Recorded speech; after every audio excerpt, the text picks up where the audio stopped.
Tanya Schindelin. She is a consultant in intuition and many other things, and she will shed the light on the practical side of intuition. She summarized the semi-scientific research, the well-known authors of the last 100 years, and it all reminds her to her past life at the university, even it's a little bit longer. Now she works with us scientifically again. Tanya, thank you very much for being with us. The floor is yours. We are looking forward to your presentation. Thank you, Markus. Great. Okay, I can share my screen. Thank you very much. Thank you for the invitation, Markus, and that I can attend with my knowledge and with my experience this online congress.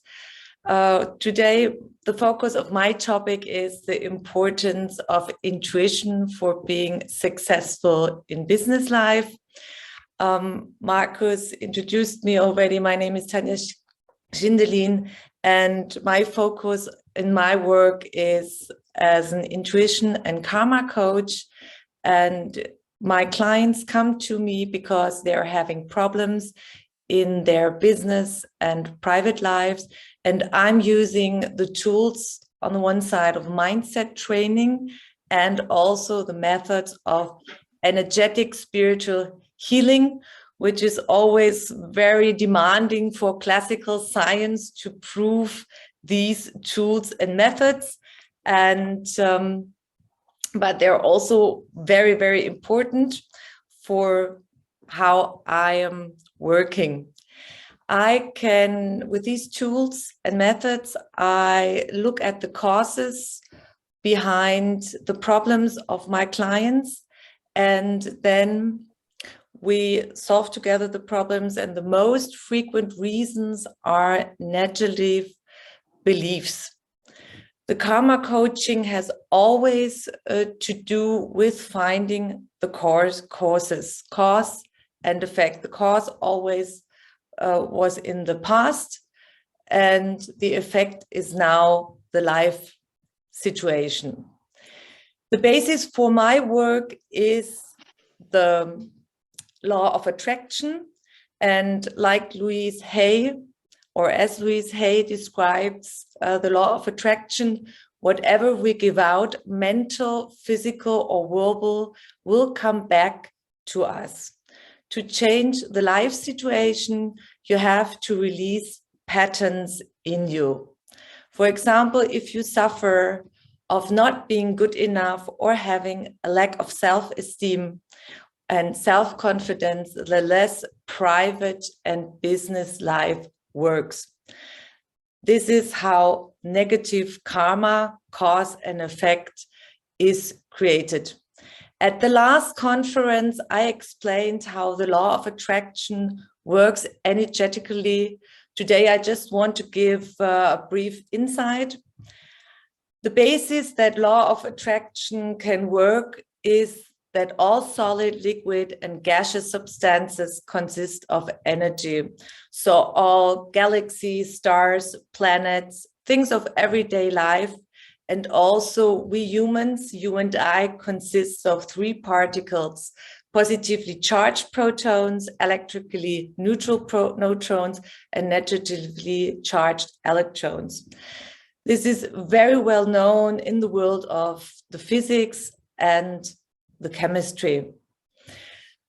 In the following chart, you can see the energetic anatomy of the human body with the chakras, which are playing a main role in the law of attraction. The chakras are constantly rotating, like wheels. You can imagine they're like wheels. They're constantly rotating, constantly in movement, and responsible for exchanging life energy. They're guided by our thoughts, how we think. That's what goes out from our energy, and through the chakras, we attract. That's how the law of attraction works. So if you constantly think and feel negative, you attract, you create, you manifest problems in private and business life. The consequence is that your natural connection with the universe is blocked from where we get our intuitive information and the knowledge of our life plan. You are unable to listen to your inner voice or good feelings, which are responsible for making successful decisions as long as your negative patterns are active. The Russian scientist Semyon Kilian and his wife made it possible in the 1930s to take photographs. They developed a method to take photographs of the energetic field in black and white. And today it's possible in our days to take them in color. So the people who can't see the aura, the energetic field, they have the possibility to look at photos. I would like to introduce to you two gentlemen who have written bestseller books about these business and life strategies. Perhaps you know them. The first gentleman is Dale Carnegie, and still after more than 80 years is the knowledge of Dale Carnegie and Napoleon Hill very, very famous, very, very important, and in our days still very appreciated and recommended when you want to change your private and business life and want to start to listen to your inner voice to be successful in business and private life. I want to start with Dale Carnegie, who began his work as a communication and motivation trainer in 1912. In one of his most famous books, How to Stop Worrying and Start Living, he writes about the importance of a positive view on life and self-confidence. In his book, he published multiple case studies of problems in business and private life, which demonstrate the holistic effect of the negative patterns. And Napoleon Hill is also very, very interesting when you focus, be successful in business life. He has written this classic book and the classic information in Think and Grow Rich, based on interviews with 500 self-millionaires. And there he's writing about the great importance to keep your mind focused on your goals, on your visions and dreams for being successful in business. Especially as an entrepreneur, you have visions for new products to serve mankind. And also in science, we want to put together our knowledge, our experience to serve mankind, to make the world better, to invent good solutions, better solutions. And as a model for entrepreneurship, I want to introduce three personalities who were revolutionary for the 20th and 21st century. And two of them were interviewed by Napoleon Hill. And with these two personalities, I want to introduce how important the connection and the intuition with the universe is. And the first gentleman is Thomas Edison. And Thomas Edison is very popular because he invented and was working on the light bulb. And Thomas Edison still moved on after 10,000 failed attempts. 10,000 failed attempts. So somewhere he must have got a motivation, a drive. He was not a multimillionaire who just could spend millions of dollars. He must have had such a great belief and such a focus and this inner knowledge. I know I keep on moving. This inner power, this inner knowledge. And the next gentleman I want to introduce is Henry Ford. He had a big vision, a big dream. Everybody knows Henry Ford, the Ford cars. And Henry Ford had the dream of a horseless carriage for everyone. So Thomas Edison, Henry Ford, they were born in the 19th century. And the people at that time who were surrounded, they were thinking, oh my God, Thomas Edison or Henry Ford, they're completely crazy. It's unbelievable.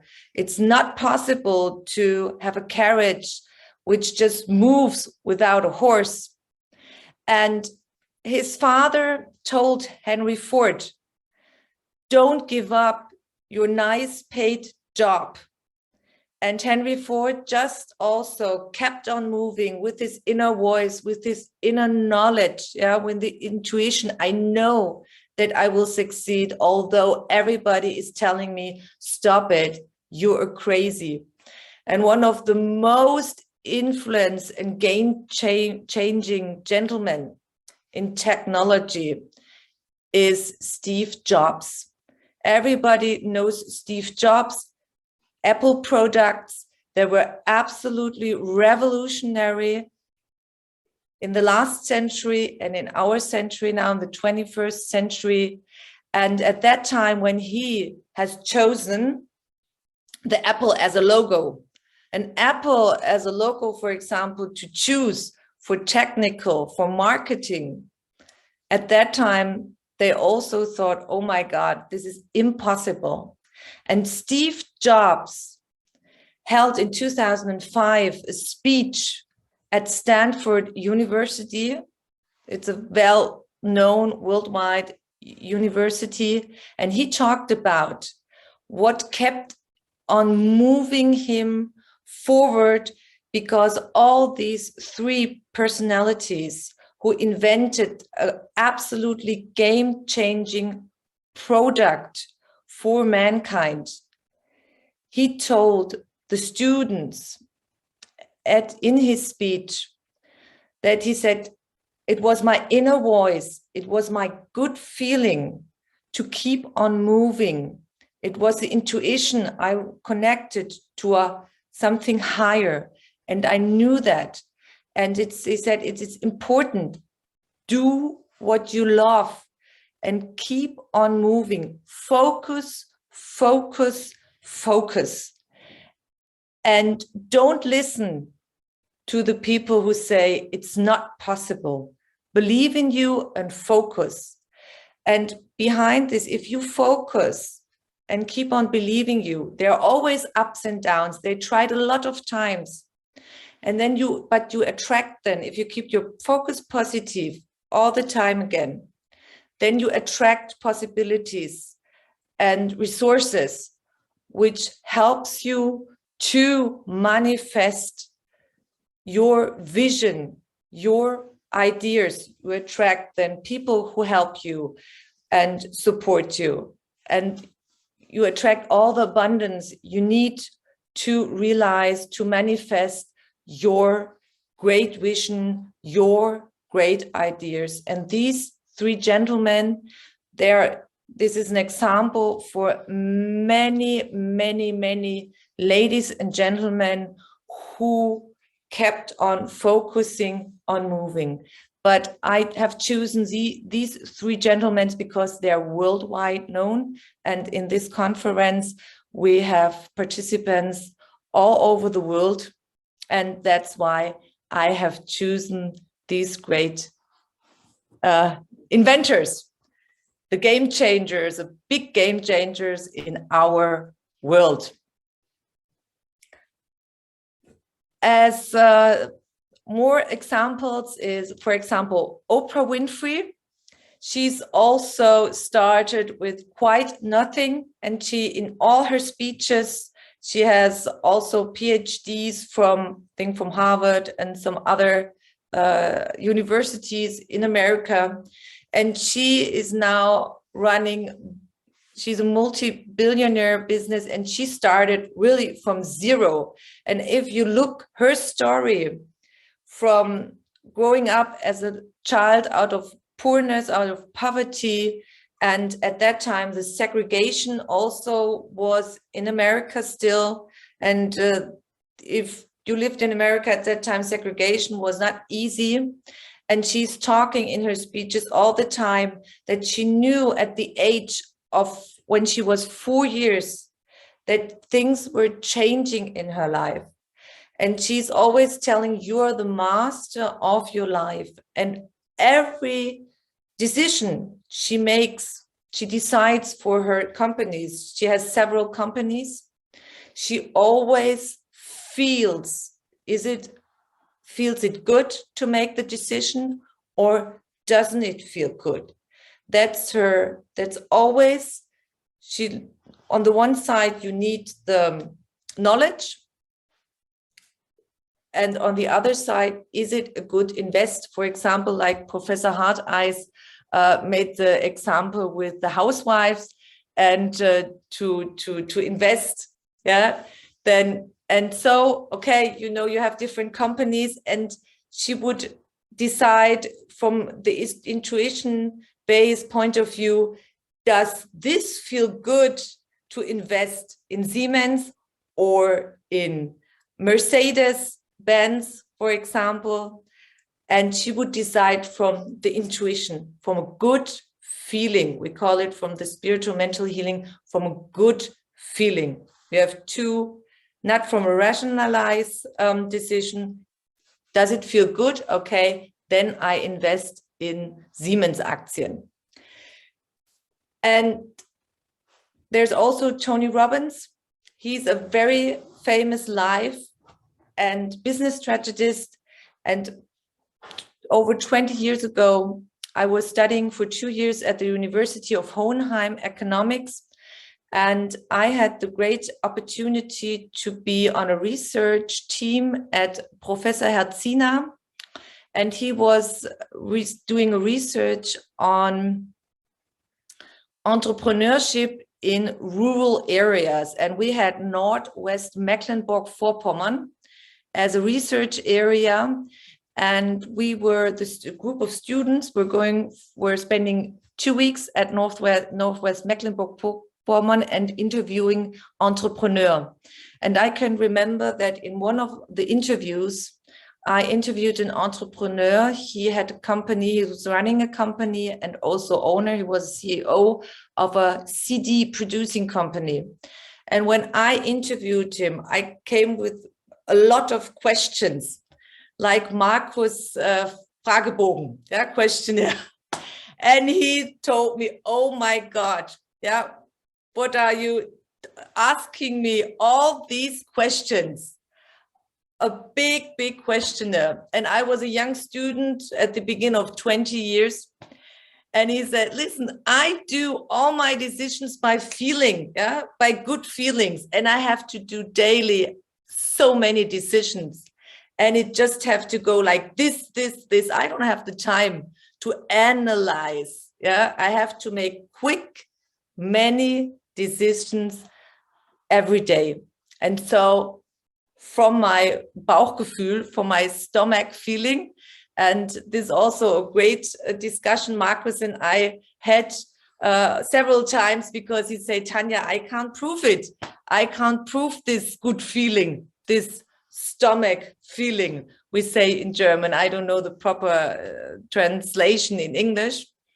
But it is there. And I'm sorry that science can't prove this, but there's so many examples.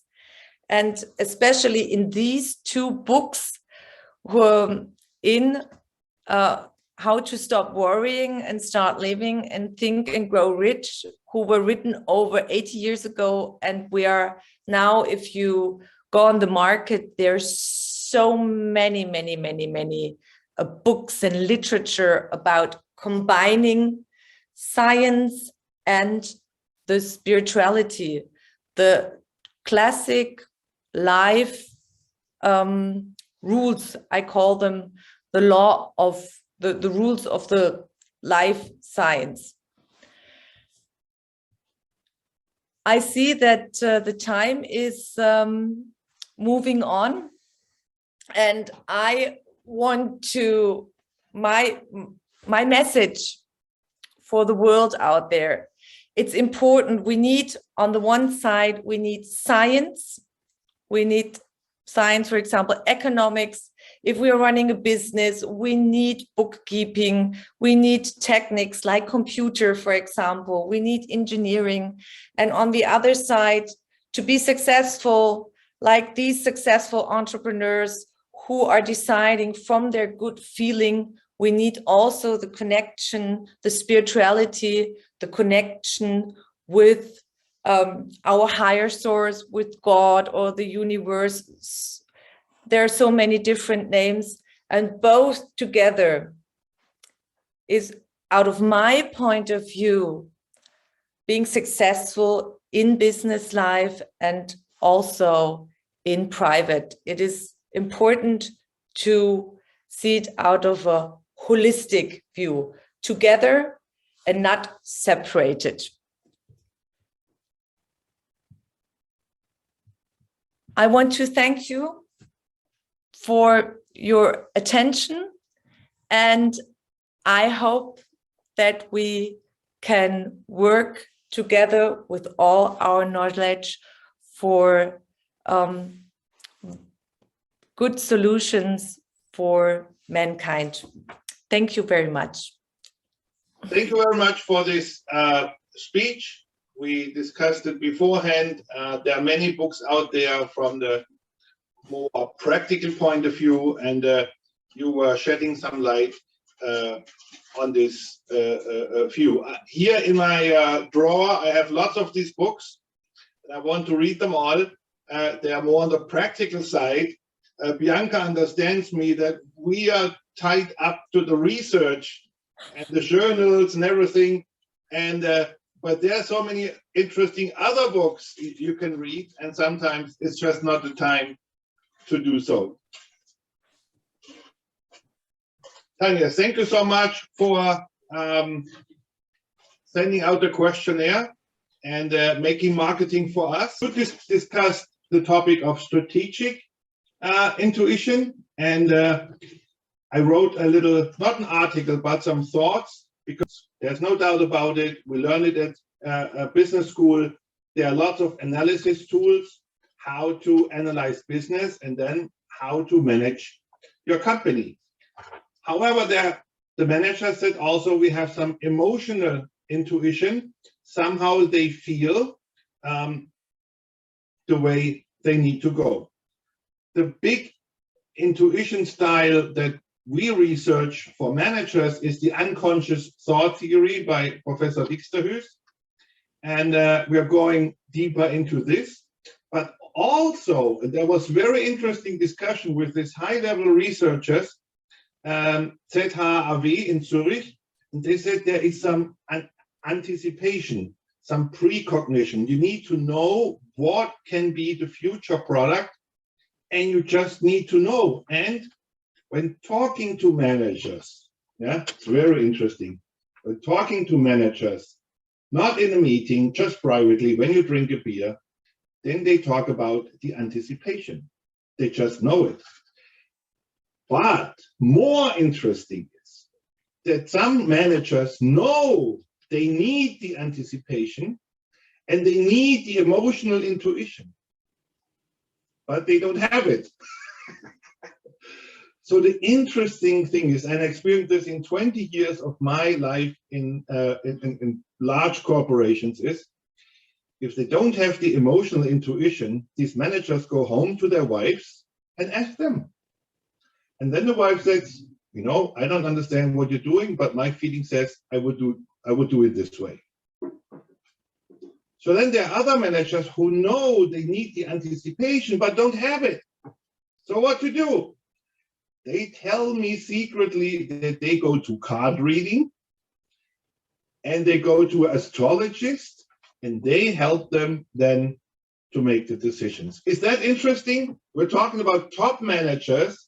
We need to research this in more depth, and hopefully we find out how the strategic decisions are really done. Tanya, you made excellent examples of great entrepreneurs who had a good intuition.